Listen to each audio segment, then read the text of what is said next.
আসসালামু আলাইকুম।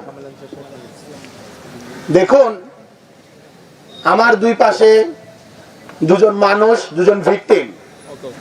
রাজনৈতিক পরিচয়, জুলাইয়ের পরিচয়ের বাইরেও যদি বলি, দুজন ভিকটিম বসে আছেন।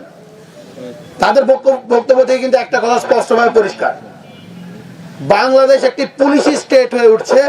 এখানে রাজনীতিবিদ কম, এখানে সরকার কম, এইখানে পুলিশ এবং গোয়েন্দা সংস্থারাই সরকারের থেকে বড় সরকার হয়ে উঠেছে। একটা রাষ্ট্র এভাবে চলতে পারে না। একটা রাষ্ট্র চালাবে রাজনীতিবিদরা, একটা রাষ্ট্র চালাবে সরকার, একটা রাষ্ট্র চালাবে জনগণের সার্বভৌম ক্ষমতা। পুলিশকে সার্বভৌম বানানো, গোয়েন্দা সংস্থাকে সার্বভৌম বানানো, বিভিন্ন সোকল ডিপ স্টেটকে সার্বভৌম বানানো, বিভিন্ন ধরনের এজেন্সি এম্বাসিকে সার্বভৌম বানানো, এই ধরনের কার্যক্রমকে বৈষম্য বিরোধী ছাত্র আন্দোলন তীব্রভাবে নিন্দা জানাচ্ছে। দেখুন, আজকে জুলাইকে বিভিন্নভাবে ভিলিফাই করা হচ্ছে। জুলাই যোদ্ধা হওয়া যেন এক ধরনের অপরাধ। গতকালকে একটা নিউজ দেখলাম, একটা ছেলের সাথে একজন টিটি খারাপ ব্যবহার করেছে। আপনারা জানেন যে বাংলাদেশের ভিতরে ট্রেনের ভিতরে এই ধরনের ঘটনা ঘটে। অনেক সময় টিকিট ছাড়া শর্ট ডিস্টেন্সে ছেলেমেয়েরা যায়, যায়। আমরা অবশ্যই বলি যে এদেরকে শাস্তির আওতায় আনা হোক, তবে নির্দিষ্ট নিয়ম মেনে, যেটা আসলে বাংলাদেশের আইনে আছে। সেই ছেলেটাকে যখন টিটি মামলা দিল, শাস্তি দিল, সেই ছেলেটা হলো গিয়ে এখানে প্রতিবাদ জানালো যে কেন এত বেশি শাস্তি দেওয়া হয়েছে বা করা হয়েছে। এই ছোট্ট একটা ঘটনা, এই ধরনের ঘটনা হরহামেশা বাংলাদেশে ঘটে না। বাংলাদেশের কোন লোকাল ট্রেনে নাই যে ট্রেনের ভিতরে এরকম 20টা ঘটনা প্রত্যেকটা ট্রিপে ঘটে না।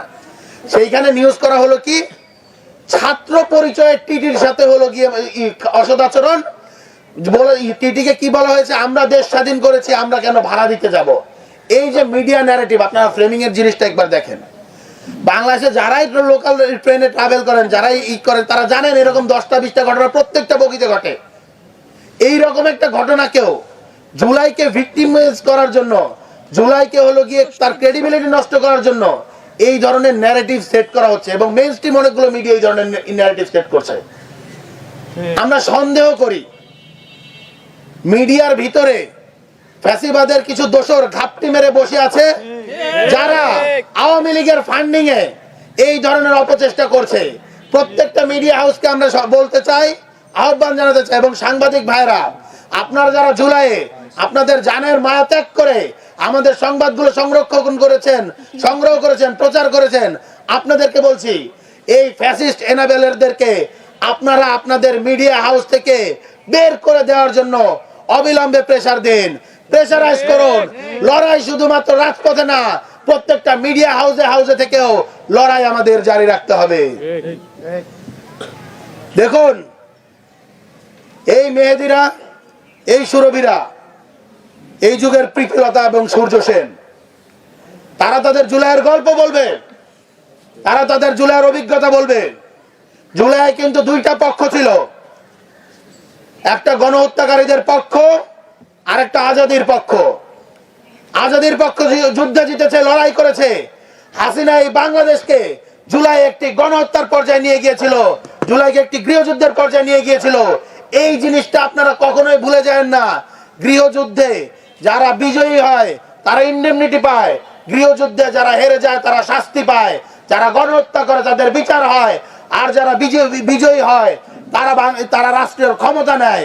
বরঞ্চ দেখা গিয়েছে ছাত্ররা তো রাষ্ট্রের ক্ষমতা নেয়নি, তারা রাষ্ট্রের ক্ষমতা যে এক্সপার্টদের হাতে তুলে দিয়েছিল, সেই সো কল্ড উপদেষ্টারা এখন জুলাই সহযোদ্ধাদেরকে, জুলাই আন্দোলনকারীদেরকে চেনে না। তারা চেনে কোথায়? তারা চেনে গুলশান, তারা চেনে মগবাজার, তারা চেনে বাংলা মোটর। অথচ জুলাইয়ের যারা সামনে থেকে লড়াই করেছে, যারা গুলি খেয়েছে, আহতরা এখনো কাতরাচ্ছে। কিছুদিন আগে আমাদের ভাইয়েরা শহীদ হচ্ছে, এখনো হচ্ছে। শহীদের লড়াই এখনো সিলসিলা জারি রয়েছে, জুলাইয়ের শহীদের সিলসিলা। অথচ এখন পর্যন্ত আমরা কি দেখতে পাচ্ছি?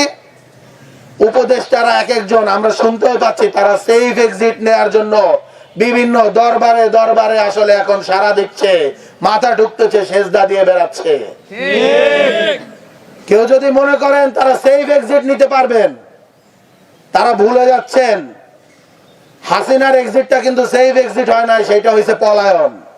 আপনাদের কপালে পালানো জুটবে না, আপনাদের কপালে হেলিকপ্টারও জুটবে না। আপনাদের তো আর একজন বন্ধু হিসেবে নরেন্দ্র মোদী নাই, আর মাথার উপরে হলো গিয়া ভারত নাই। এই কথাটা আপনারা খেয়াল রাখেন। ছাত্র উপদেষ্টারা আমরা যতই সমালোচনা করি, দিন শেষে ছাত্র উপদেষ্টারা আসলে জুলাইয়ের ভ্যানগার্ড হিসেবে আসলে গভর্নমেন্টে ছিল। ঠিক।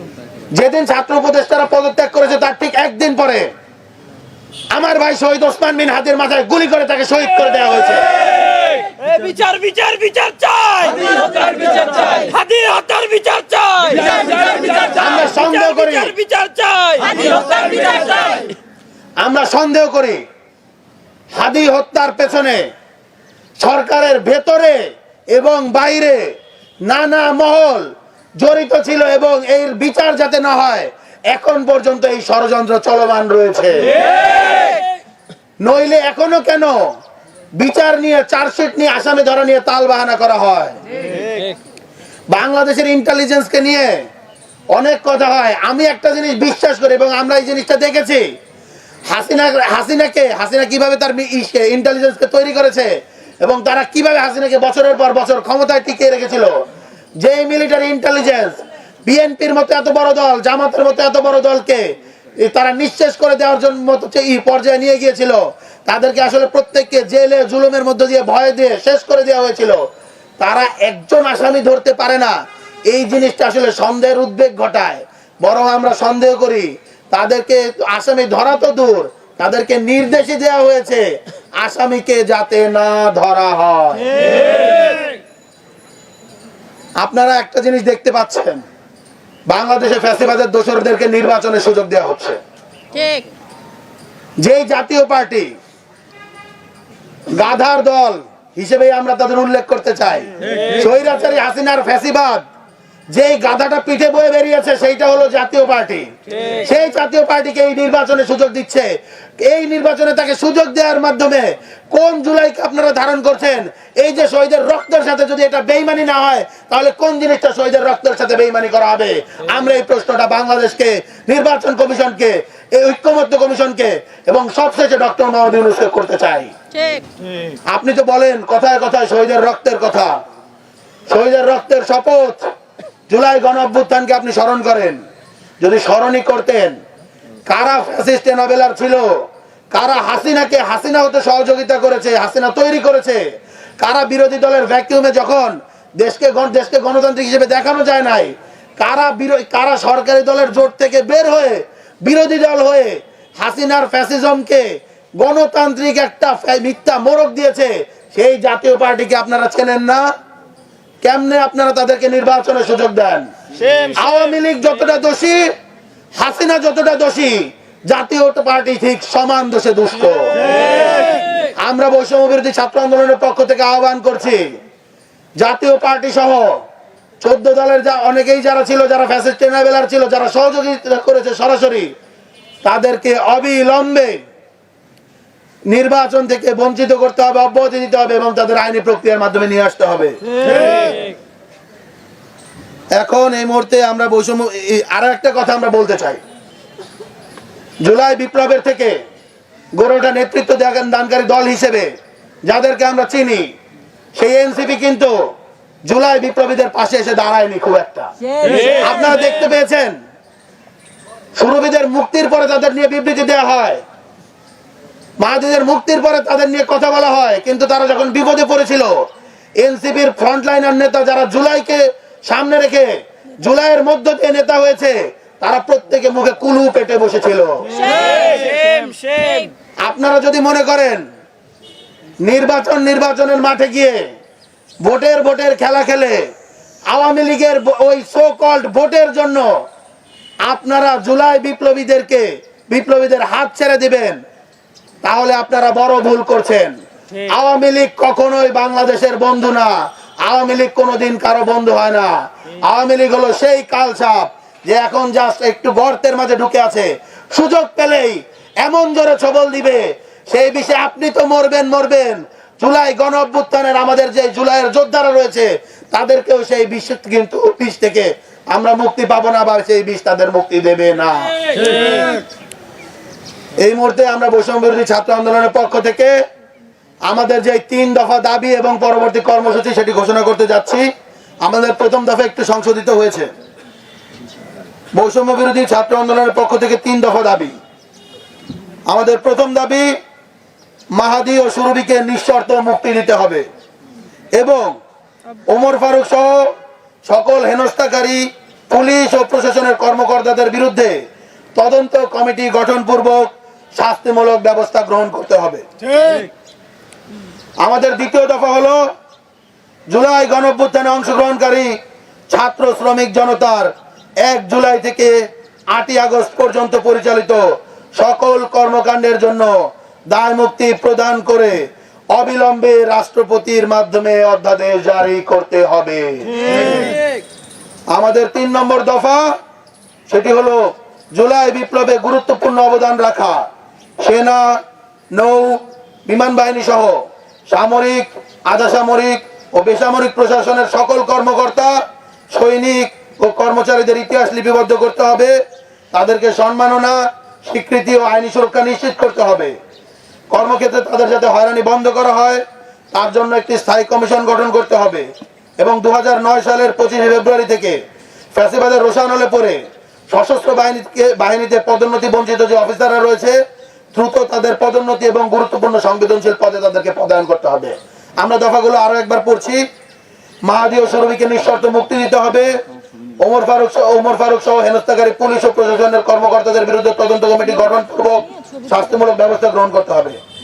আমাদের দ্বিতীয় দফা, জুলাই গণঅভ্যুত্থানে অংশগ্রহণকারী ছাত্র শ্রমিক জনতার 1 জুলাই থেকে 8ই আগস্ট পর্যন্ত পরিচালিত সকল কর্মকাণ্ডের জন্য দায় মুক্তি প্রদান করে আগামী 24 ঘন্টার মধ্যে রাষ্ট্রপতির মাধ্যমে অধ্যাদেশ জারি করতে হবে। আমাদের তৃতীয় দফা, জুলাই বিপ্লবে গুরুত্বপূর্ণ অবদান রাখা সেনা, নৌ, বিমান বাহিনী সহ সামরিক, আধা সামরিক ও বেসামরিক প্রশাসনের সকল কর্মকর্তা, সৈনিক, কর্মচারীদের ইতিহাস লিপিবদ্ধ করে তাদের সম্মাননা, স্বীকৃতি, আইনি সুরক্ষা নিশ্চিত করতে হবে। কর্মক্ষেত্রে তাদের হয়রানি বন্ধে একটি স্থায়ী কমিশন গঠন করতে হবে এবং 2009 সালের 25 ফেব্রুয়ারি থেকে ফ্যাসিবাদের রোষানলে পড়ে সশস্ত্র বাহিনীতে পদোন্নতি বঞ্চিত অফিসারদের দ্রুত পদোন্নতি ও গুরুত্বপূর্ণ সংবেদনশীল পদগুলোতে পদায়ন করতে হবে। এই মুহূর্তে আমরা আমাদের কর্মসূচি ঘোষণা করছি। আগামীর কর্মসূচি, জুলাই আমাদের প্রথম কর্মসূচি হলো, আমরা ঘোষণা করেছিলাম, আরো একবার ঘোষণা করছি, আমাদের কার্যক্রম কিছুটা এগিয়েছে, আমরা এতটুকু আপডেট দিতে চাই। আমাদের কর্মসূচি হলো, জুলাই গণঅভ্যুত্থান চলাকালে সারা দেশে যে যে থানার অধীনে ছাত্র জনতাকে শহীদ করা হয়েছে সেই সকল থানার ওসি এবং সেই জেলাগুলোর এসপি থেকে শুরু করে তদূর্ধ্ব যারা কমান্ডিং অফিসার রয়েছেন তাদের তালিকা তৈরি করছে বৈষম্য বিরোধী ছাত্র আন্দোলন। এই তালিকাটি আইসিটি ট্রাইব্যুনালে জমাপূর্বক মামলার সিদ্ধান্ত নিয়েছে বৈষম্য বিরোধী ছাত্র আন্দোলন। 2 নম্বর আমাদের যে কর্মসূচি যেটি চলমান রয়েছে সেটি হলো, ইনডিমনিটি অর্ডিন্যান্স রাষ্ট্রপতি কর্তৃক জারি নিশ্চিতে আইন উপদেষ্টা এবং স্বরাষ্ট্র উপদেষ্টার সাথে মত বিনিময় করবে বৈষম্য বিরোধী ছাত্র আন্দোলন। এবং আমাদের যে 3 নম্বর কর্মসূচি সেটি হলো, নির্বাচনকালীন বৃহত্তম যে 2টি জোটের প্রধান রয়েছেন তাদের সাথে সাক্ষাৎ পূর্বক তাদের নির্বাচনী ইশতেহারে জুলাইয়ের বৈপ্লবিক চেতনাকে সমুন্নত রাখা এবং জুলাই বিপ্লবীদের নিরাপত্তা নিশ্চিতের ব্যাপারটি স্পষ্ট উল্লেখ নিশ্চিত করতে, তাদের যে নির্বাচনী ইশতেহারে সেখানে স্পষ্ট উল্লেখ নিশ্চিত করতে বৈষম্য বিরোধী ছাত্র আন্দোলন তাদের কর্মসূচি চলমান রাখবে। এবং আপনারা দেখতে পেয়েছেন সুরভিদের সাথে, মাহাদিদের সাথে কি হয়েছে, তৈবুরদের সাথে কি হচ্ছে। আমরা কিন্তু এই ঘটনাগুলো আর ঘটতে দেব না এবং এই ঘটনা যেখানে আসছে আমরা প্রতিরোধ করব। আজকের এই সংবাদ সম্মেলন থেকে আমরা বৈষম্য বিরোধী ছাত্র আন্দোলন যেভাবে জুলাইয়ে ফ্যাসিবাদ বিরোধী ছাত্র জনতার ভ্যানগার্ড হয়ে উঠেছিল, আবারও আমরা নতুন করে সকল জুলাই বিপ্লবীদেরকে, বৈষম্য বিরোধী ছাত্র আন্দোলন প্ল্যাটফর্মকে জুলাই বিপ্লবীদের ভ্যানগার্ড বলে ঘোষণা করছি। এবং সেই সাথে আমরা আরো একটি ঘটনা বলে, আরো একটি কথা বলে আমরা আজকের প্রেস কনফারেন্স শেষ করতে চাই। বৈষম্য বিরোধী ছাত্র আন্দোলন এবং জুলাইয়ের পক্ষ থেকে আমরা যে বার্তাগুলো দিয়েছি, দফাগুলো দিয়েছি, এখন বাংলাদেশের পক্ষ থেকে আমাদের একটি দাবি রয়েছে। বাংলাদেশের এই মুহূর্তের সব থেকে বড় দফা, বাংলাদেশের এক দফা, সেটি হলো শহীদ ওসমান বিন হাদির বিচার চাই। বাংলাদেশের এক দফা হলো শহীদ ওসমান বিন হাদির বিচার চাই। এই B- Justice! We want justice! Justice! Justice! We want justice! অবিলম্বে শহীদ ওসমান বিন হাদির কে যারা খুন করেছে তাদের গ্রেফতার করতে হবে। যারা এর পেছনে কুশীলব রয়েছে তাদের সেগুলো জনসম্মুখে প্রকাশ করে তাদেরকে গ্রেফতার করে আইনি ব্যবস্থা নিতে হবে। এবং এই জায়গা থেকে বাংলাদেশের ছাত্র জনতা ছাড় দেবে না। যারা এই নির্বাচনে যাচ্ছেন, প্রত্যেকটা জায়গায় আমরা দেখি নির্বাচনী যে সকল নেতারা রয়েছেন তারা যখন এলাকায় যান তাদের রিলস গুলোতে দেখতে পাই, তাদের নির্বাচনী প্রচারণায় দেখতে পাই, যখন জনগণের কাছে যান জনগণ জিজ্ঞেস করে হাদি হত্যার বিচারের অগ্রগতি কত দূর, তোমরা কি হাদি হত্যার বিচার করবা না? সুতরাং একটা কথা স্পষ্ট, হাদি হত্যার বিচার না করে যারা নির্বাচনের মাঠে যাচ্ছেন বাংলাদেশের জনগণ কিন্তু আপনাদেরকে প্রত্যাখ্যান করবে। এই কথাটা আমরা আপনাদেরকে স্মরণ করে দিয়ে আজকে আমাদের প্রেস কনফারেন্স শেষ করছি। একটু বসেন। ইনকিলাব জিন্দাবাদ। ইনকিলাব! ইনকিলাব! জিন্দাবাদ জিন্দাবাদ ইনকিলাব! ইনকিলাব! জিন্দাবাদ